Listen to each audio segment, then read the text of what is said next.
दोबारा से ध्यान से समझो, अगर इस लाइन के हमें, ठीक है, इस लाइन के अगर हमें पैरेलल लाइन चाहिए तो मैं क्या करूंगा, ये वाला रेशियो तो सेम होगा और जो लास्ट में रेशियो है C1/C2 वो अनइक्वल होना चाहिए। तो तुम क्या करो, तुम लिख सकते हो 2x + 3y और यहाँ पे कुछ भी नंबर ले लो, जैसे कि ले लिया तुमने -13 या फिर +13। ये 2/2 3/3, तो A1/A2 बन गया 1, B1/B2 1 और ये क्या बन जाएगा -8/13। तो पैरेलल की कंडीशन बन गई। तुमने कहा कि कुछ और भी बन सकता है, क्या बन सकता है, देखो और समझते हैं। इसका कोई मल्टीपल ले लो, ठीक है, यहाँ पे मल्टीप्लाई कर दो तुम 3 से, तो यहाँ पे हो गया 6 और ये 9। इसका मत करना, जो भी तुम्हें रेशियो सेम रखना होता है सिर्फ उसकी मल्टीप्लाई करो किसी भी नंबर से। तो तुमने 3 से इसकी मल्टीप्लाई कर दी, यहाँ पे रहने दो कुछ भी और नंबर। -8 था तो तुम ले लो, यहाँ पे लो, ये -5 हो गया। खुद देखो यहाँ पे क्या बनेगा, 2/6 यानी कि 1/3, 3/9 1/3 और ये बन गया -8/-5 यानी कि 8/5। तो फर्स्ट और सेकंड रेशियो सेम है, थर्ड अनइक्वल आ गया, ठीक है।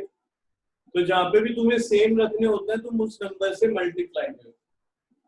फिर अगर तुम्हें इसी लाइन का बनाना है कोइंसिडेंट, सिंपल है, मल्टीप्लाई कर दो तीनों की, क्योंकि ये वाला रेशियो भी तुम्हें सेम चाहिए, C वाला, 2 से मल्टीप्लाई करो।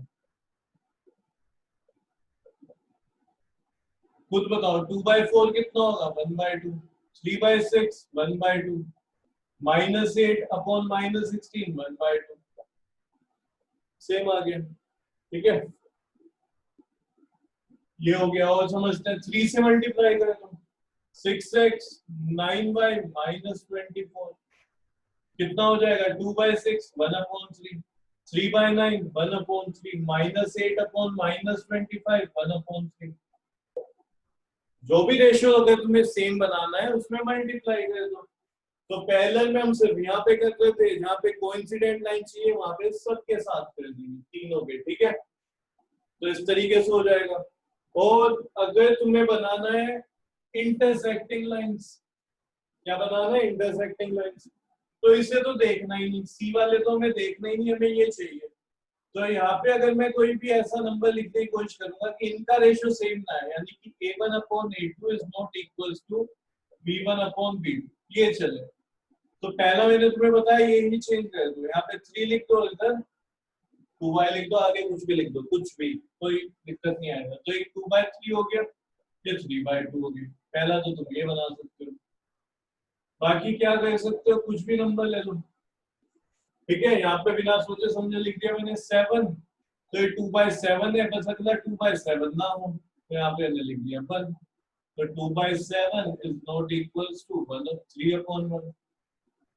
सही है, मेरे माइंड में कुछ और नंबर आया, मैंने यहाँ पे लिख दिया 9, तो बन जाएगा 2/9, बस अगला 2/9 ना बने, यहाँ पे मैंने लिख दिया 3, तो 1/1। ठीक है, तो इस तरीके से तुम कुछ भी नंबर बना सकते हो, यानी कि लाइन फॉर्म कर सकते हो। अब क्लियर हुआ ये क्वेश्चन?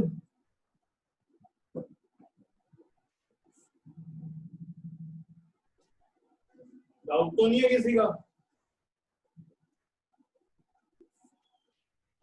No sir. ठीक है, 7 क्वेश्चन देखते हैं, ठीक है, इंपॉर्टेंट लिख लो इसको 7 को। इस टाइप का क्वेश्चन तुम्हें एग्जाम में मिल जाएगा कभी ना कभी। लिखो, इंपॉर्टेंट लिखो 7 को। 2 इक्वेशन दी हुई है तुम्हें,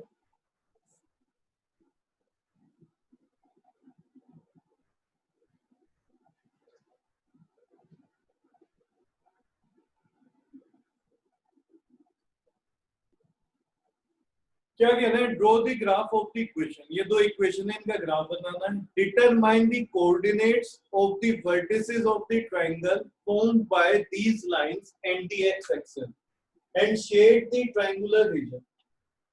इसको तुम्हें ग्राफ पे बनाना है, तो तुम ऐसे बनाओगे, एक एक्स एक्सिस और एक वाई एक्सिस, ठीक है। एक्स एक्सिस हो गया, वाई एक्सिस हो गया, तो तुम्हारी 2 लाइन है और ये कह रहे हैं कि एक और लाइन ले लो जो कि क्या हो जाएगी तुम्हारी एक्स एक्सिस। तो कितनी लाइन हो गई? 3। अब 3 लाइन है, वहां से सपोज करो एक लाइन ये ऐसे जा रही है, दूसरी ये चली गई, तीसरी तुम्हारी एक्स एक्सिस हो गई। तो कह रहे हैं तीनों लाइन के बीच में जो भी एरिया आएगा उसे शेड करना है। और ये खुद कह रहे हैं कि ट्राइंगल बनेगा, तो जो ट्राइंगल बनेगा उसके तुम्हें वर्टिसेस बताने, ये ठीक है, कोऑर्डिनेट्स बताने क्या होगा। तो इस तरीके से बन रहा होगा, समझ रहे हो? वो एक्सेस एक्स एक्सिस की जगह तुम्हें वाई एक्सिस भी बोल सकते थे। तब कैसे बनाओगे? ये एक लाइन हो गई तुम्हारी, एक ये हो गई, इसको आगे तक ले जाओ, एक ये हो गई, तो फिर बनता है ये वाला। इसके कोऑर्डिनेट्स बताओगे। तो देखते हैं यहाँ पे कैसे होगा ये। ग्राफ पे बनाना है तो पॉइंट्स निकालने पड़ेंगे, लाइन को पहचानते हैं कैसी लाइन होंगी, इंटरसेक्टिंग लाइन होंगी क्या। देखो ये बन रहा है 1/3 रेशियो, और अगला क्या होगा? -1/2 इंटरसेक्टिंग लाइन होगी 100%। बस इनके पॉइंट्स निकालते चलते हैं। इसको 1 ले लेते हैं, इसको 2। इधर लिख रहा हूं मैं फ्रॉम, तुम नीचे ही लिखते चलना, from equation 1 x is equals to, दोनों को उधर भेज दो दूसरी साइड, y पॉजिटिव हो जाएगा और ये बन जाएगा -1। वैल्यू डालते हैं, ज्यादा बड़ी वैल्यू नहीं लेंगे ताकि ग्राफ इजीली बन जाए। y की वैल्यू डाल दो 1, तो x कितना हो गया? 0। x कितना हो जाएगा? 0। y की वैल्यू ले लो तुम 0, y 0 लिया तो x की वैल्यू -1, y की वैल्यू ले लो तुम 2, ठीक है, तो x की वैल्यू हो जाएगा 1। सही है, जब y की वैल्यू 1 ली, 1 -1 0, तो x 0 हो गया। y की वैल्यू 0 ली तो यही बचेगा -1, x की वैल्यू -1। y के प्लेस पे 2 प्लेस किया हमने, तो 2 - 1 1, तो x की वैल्यू हो गई 1। इस तरीके से फिर देखते हैं फ्रॉम इक्वेशन 2 सेकंड इक्वेशन से, ठीक है। तो ये भेज देते हैं उधर,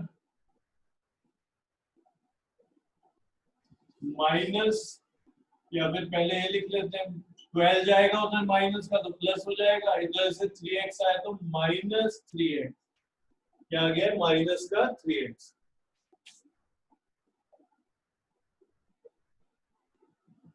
अपोन में आ जाएगा 2, ठीक है। अब ये समझना है यहाँ पे, अगर इस जगह मैं यहाँ पे ऐसा नंबर लूंगा x का कि जो भी ऊपर नंबर आए वो बाद में 2 से डिवाइड हो जाए। अगर 2 से डिवाइड नहीं होगा तो y की वैल्यू आएगी फ्रैक्शन में, जो कि हमें पुट करने में दिक्कत आएगी। कर तो देंगे उसको, लेकिन अच्छा होगा ना अगर हमारे पास कोई इंटीजर आए, y का क्या नंबर हो, एक इंटीजर वैल्यू, ना कि फ्रैक्शन में। तो देखते हैं इसको, यहाँ पे इधर लिख देता हूँ, यहाँ पे आ जाएगा।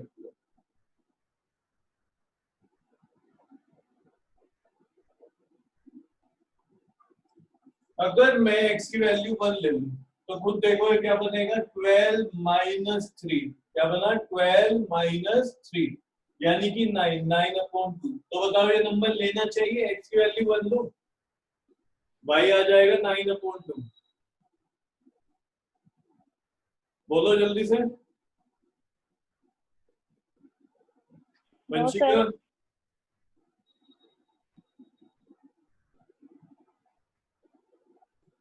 No sir. नहीं लेंगे ना, अभी तो बताया फ्रैक्शन में मत लो।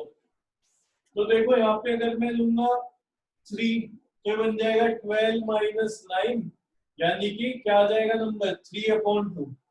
तो अगर तुम यहाँ पे ओड नंबर ले रहे हो तो ये हमेशा वैल्यू तुम्हारी ऊपर ओड ही आ रही होगी, ठीक है। तो बचने के लिए अब इवन ट्राई करके देखते हैं। सही है, तो मैंने यहाँ पे 2 ले लिया, x की वैल्यू क्या ली? 2, तो बन गया 6, 12 - 6 6, 6/2 3। पता चल गया हमें इवन नंबर तो आएगा बिल्कुल सही। यहाँ पे नंबर ले लो तुम 4, ठीक है, तो ये क्या हो जाएगा? 12 - 12/2। तो 12 - 12 क्या हो गया? 0, 0/2 यानी कि 0। तो जब मैं y x की वैल्यू क्या लूंगा, क्या लिया था अभी? 4, x की वैल्यू 4 ली थी तो y की वैल्यू क्या आई थी हमारी 0 आ गई थी। ठीक है, x की वैल्यू कुछ और ले लेते हैं इस बार। सही है, अगर x की वैल्यू में क्या ले लेता हूँ -2 ले लेता हूँ। कितना ले लिया -2, तो ये कितना हो जाएगा प्लस का 6 और ये 12 यानी कि 18 कितना हो जाएगा 9। तो y की वैल्यू आ गई। देख के बताओ ये समझ आया है कि नहीं।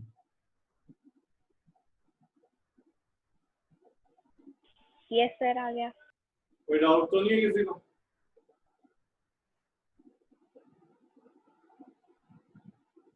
आ गया ना, तो ये पॉइंट्स लिख लो जल्दी से, फिर इसका ग्राफ बनाते हैं।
इसको भी हटा रहा हूँ मैं, बाद में देख लेंगे क्या थी क्वेश्चन।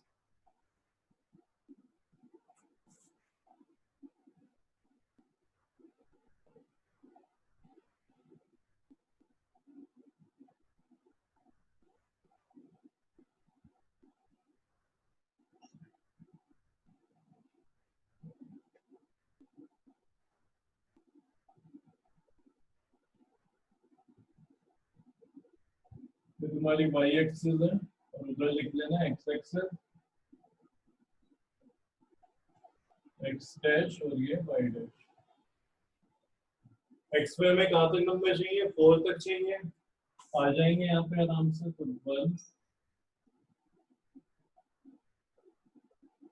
2 3 4 5 6 -1 -2 और ये -3। इतने गैप पे हम लेंगे y एक्सिस के पॉइंट।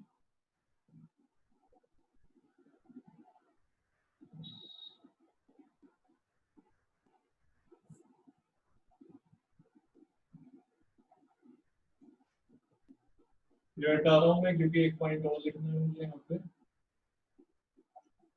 ये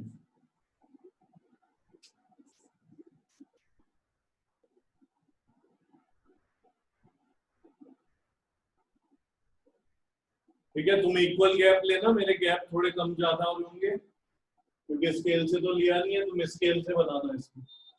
0,1 x0 y1, तो ये पॉइंट कहाँ पे होगा, ये हो गया जी 0,1 -1,0, ये वाला पॉइंट होगा -1,0 1,2, तो ये आएगा कहीं इधर। यहाँ से एक लाइन पास होगी,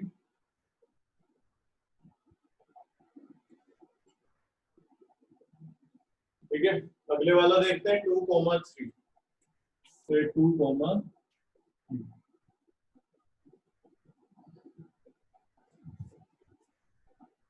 4,0 -2,9, ठीक है, -2,9।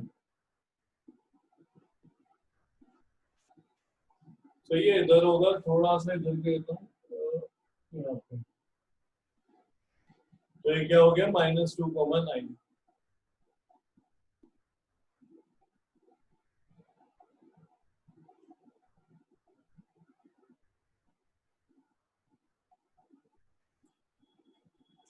पॉइंट लिखना है 0,1, ये रहा। -1,0 ये वाला पॉइंट है, और 1,2, 2,3, 4,0 और ये -2,9। ठीक है।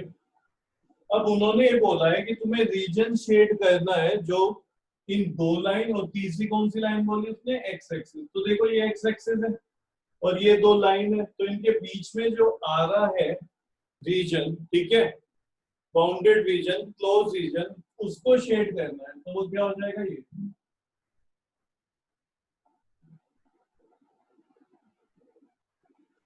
क्लियर हुआ यहां तक।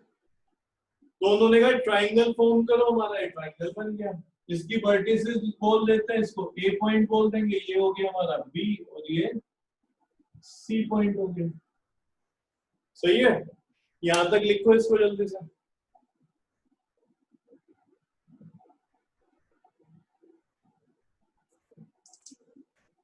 ये जो लाइन है ये कौन सी इक्वेशन की है, x minus y plus 1 is equal to 0।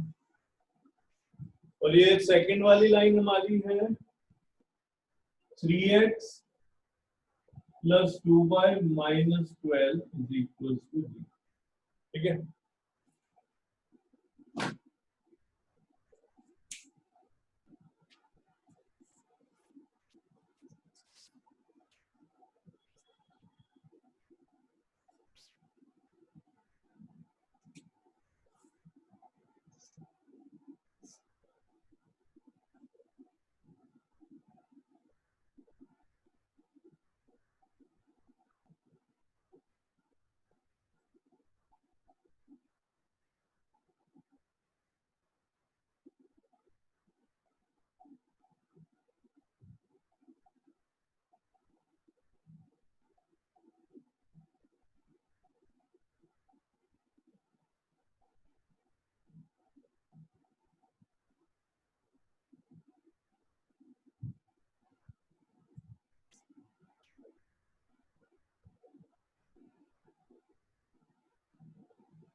जब हो जाए तो बता देना मुझको, आगे कुछ लिखवाना है इसमें।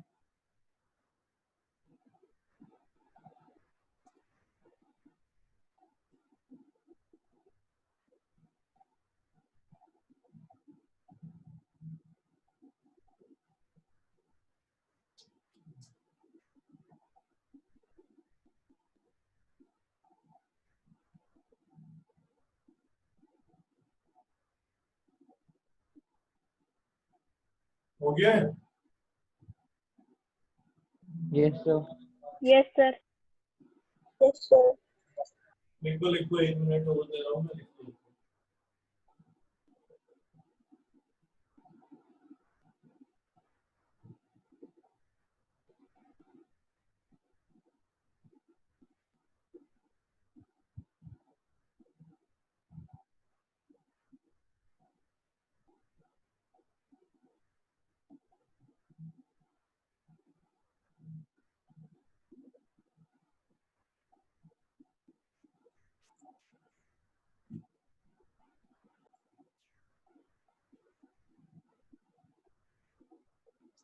इसी क्वेश्चन में अगर तुमसे ये पूछ लिया जाए कि भाई ऑल्सो फाइंड द सॉल्यूशन, ठीक है, एक्स और वाई की वैल्यू पूछे, तो बताओ क्या होगी। अभी हमने सीखा था जहां पे लाइन एक दूसरे को इंटरसेक्ट कर जाए वही सॉल्यूशन होता है। तो ये बताओ ये जो दो लाइन है ये कहाँ पे इंटरसेक्ट कर रही है? 2/3 पे। इसके अलावा कहीं पे इंटरसेक्ट किया है इन्होंने? नहीं। तो यानी कि 2/3 इसका सॉल्यूशन होगा, दोनों लाइन को सेटिस्फाई करेगा। समझना ये पॉइंट कॉमन है 2/3, ठीक है, जिसको हमने ए से डिनोट कर लिया अभी। 2/3 इस वाली लाइन पे भी आ रहा है और 2/3 इस वाली लाइन पे भी आ रहा है। तो ये एक ऐसा पॉइंट है जो दोनों लाइन को सेटिस्फाई करेगा। सेटिस्फाई मतलब इसमें डाल के देखते हैं इसको, ठीक है, जो हमारी फर्स्ट इक्वेशन थी, x के प्लेस पे 2, y के प्लेस पे 3 प्लस 1 और एक इसके इक्वल आ जाना चाहिए 0 के। तो खुद देखो 2 + 3 सॉरी 2 + 1 3 हो गया और ये -3 क्या आएगा 0। तो सेटिस्फाई करता है इसको, ठीक है, पॉइंट इस वाली लाइन को सेटिस्फाई कर दिया। इसमें देखते हैं x की वैल्यू 2 लिखूंगा तो ये 6 हो जाएगा, y की वैल्यू 3 तो ये 6 -12। सोल्व करो, ये इज इक्वल्स टू में 0 के इक्वल आना चाहिए, ठीक है। यहाँ पे राइट हैंड साइड में क्या लिखा है 0 0 आ रहा है। तो भाई ये जो पॉइंट है ये दोनों इक्वेशन को सेटिस्फाई करेगा, तो इसे हम क्या बोल देंगे 2/3 is the solution of the given equations. तो 2/3 क्या है सॉल्यूशन है। पूछा नहीं उन्होंने, मैं तुम्हें बता रहा हूँ समझाने के लिए। ये पॉइंट जो है 1/2 ये सिर्फ इसी को सेटिस्फाई करेगा क्योंकि इसी लाइन पे लाई करता है। 1/2 को यहाँ पे लिखना है, देखो 1 - 2 + 1 तो ये कितना हो जाएगा 1 + 1 2 - 2, देखो सेटिस्फाई करता है। इस 1/2 को अगर तुम यहाँ पे लिखोगे तो इसको सेटिस्फाई नहीं करेगा क्योंकि इसका पॉइंट है ही नहीं। देखते हैं एक बार फिर भी कितना आया 3, y के प्लेस पे 2 रखेंगे तो आया 4 -12। तो देखो 7 है और ये -12 है तो 0 तो आएगा ही नहीं। क्या जाएगा, क्या आएगा -5 आएगा ऐसे तो। लेकिन अगर इस लाइन का कोई पॉइंट हम लेंगे तो वो इसको सेटिस्फाई करेगा। सॉल्यूशन क्या होता है जो दोनों लाइन को सेटिस्फाई करे, और दोनों लाइन को कौन सेटिस्फाई करेगा, वो कॉमन पॉइंट जो दोनों लाइन पे लाई कर रहा होगा। तो वो पॉइंट होता है जहाँ पे लाइन इंटरसेक्ट कर रही होगी, ठीक है। अपनी बुक में जहाँ पे क्वेश्चन खत्म हुआ है उसी के आगे एक क्वेश्चन ऐड करो, ठीक है। इसी क्वेश्चन में 7th में बुक में ही एक क्वेश्चन लिख लो, मैं बता रहा हूँ क्या लिखना है। लिखो जल्दी से, जिसके पास अभी बुक नहीं है वो अपना इसी में लिख ले, ठीक है। ये करने के बाद यहीं पे लिख लेना, फिर लास्ट में लिखो also find the area of the triangle form. Also find the area of the triangle form. जो ट्राइंगल फॉर्म हुआ है उसका हमें एरिया बताना है।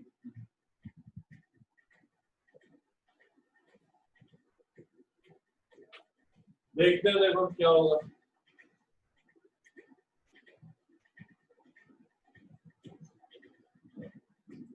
यानी कि मुझे क्या बताना है, एरिया ऑफ ट्राइंगल ABC। क्या होता है area, half base into altitude या फिर height. Sir 7.5 metre square centimetre unit square. देखते हैं क्या आएगा। बेस कितना है इसका, बेस यही है भाई, ये होगा ना B से C तक बेस है तो तुम कहोगे बेस हो गया ये। एल्टीट्यूड क्या है, एल्टीट्यूड यहाँ से यहाँ तक होगा। हाइट कितनी है इसकी समझ लो, तो यहाँ से मैं इसको लिख सकता हूँ कि ये क्या हो गया इसका एल्टीट्यूड AD। इस पॉइंट मैंने D से डिनोट कर दिया तो एल्टीट्यूड हो गया AD। अब ये बताओ बेस कितना है, सोच के बताओ। बेस है BC की वैल्यू बताओ कितने यूनिट है। 5 यूनिट। कितना है 5 यूनिट। क्लियर है, देखो 4 यूनिट तो इधर है और 1 यूनिट इधर है, ये डिस्टेंस है, ठीक है।